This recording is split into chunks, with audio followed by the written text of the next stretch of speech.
It's often comforting to look back at history through a lens of superiority. In the modern age, we have more information and more connection than ever before. So when we see past atrocities, it's easy to label them as the result of uneducated ignorance. We tell ourselves that because they weren't in the same position we are now, they didn't know any better. Unit 731 challenges that explanation. During World War II, this branch of the Japanese state operated as a public health department, specifically focused on epidemic prevention and water purification. But the years have revealed that Unit 731 was a testing ground for human experimentation. It wasn't a product of rogue actors or a lack of information. It was a deliberate application of medical science for the purpose of biological warfare. This entire effort was sanctioned by the highest levels of the Japanese military command. The government provided the funding, the soldiers for guard duty, and the administrative framework required to turn human subjects into research data. The tragedy of Unit 731 forces us to confront how modern institutions can build a system for mass violence and successfully hide it from the world for decades. This began with a paradox. In 1925, the Geneva Convention banned the use of biological and chemical weapons in war. That for Imperial Japan, the ban only served as proof of how effective those weapons must be. If other nations were afraid of them, they believed Japan needed to master them first. The Surgeon General Shiro Ishii recognized that if Japan was going to win a biological arms race, they needed to test the practicality of weaponized diseases, and that research required a population to test them on. To carry out this research, the military built a massive complex near Pingfang, China.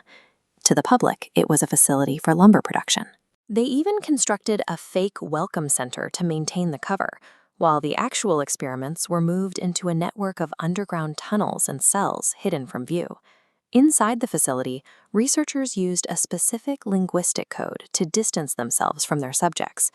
Prisoners were referred to as mamuta, the Japanese word for logs. Scientists would ask each other how many logs had been cut down that day, and published findings would often refer to the subjects as Manchurian monkeys.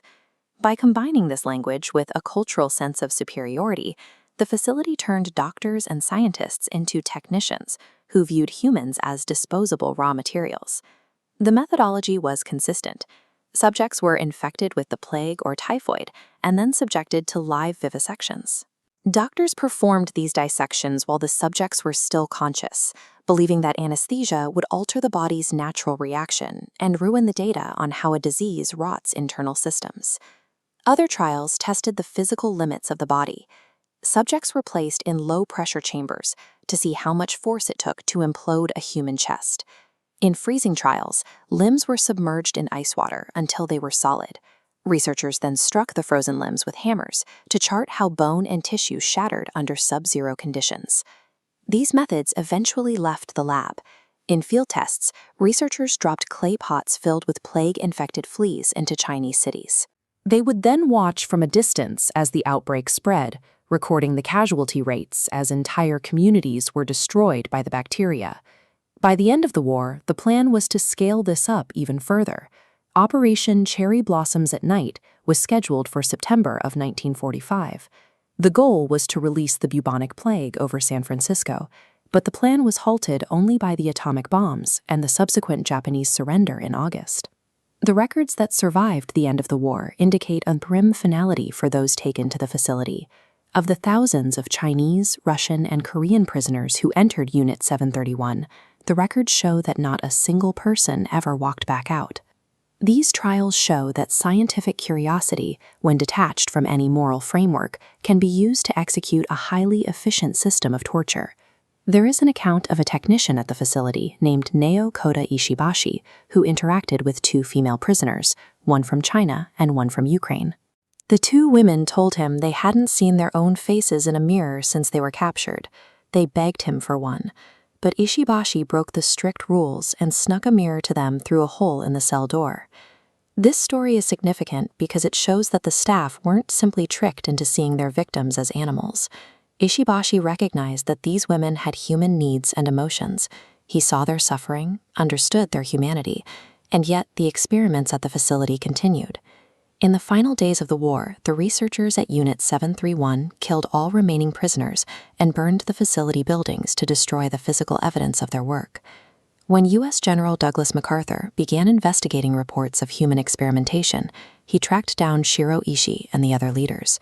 MacArthur threatened to hand them over to Soviet war tribunals, which typically ended in execution, unless they cooperated with the United States. A deal was struck. The U.S. granted the researchers full immunity from prosecution. In exchange, the scientists turned over all their data on biological warfare.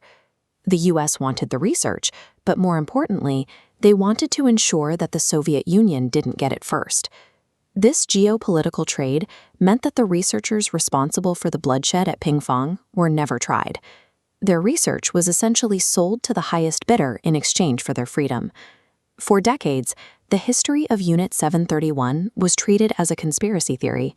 Part of the U.S. immunity deal was a commitment to keep the research secret, allowing the perpetrators to change their names and live out their lives without ever facing judgment. It wasn't until the 1980s that Japanese historians found declassified records in the United States confirming the immunity deals. This forced the Japanese government to slowly acknowledge that the experiments had actually happened. In 2018, the names of 3,607 researchers involved in the unit were finally released to the public. By then, almost every perpetrator was either dead or had disappeared. Unit 731 shows that institutional evil can be engineered by modern systems and covered up by the victors. The only protection against this history being lost is the work of those who refuse to stop looking for the truth.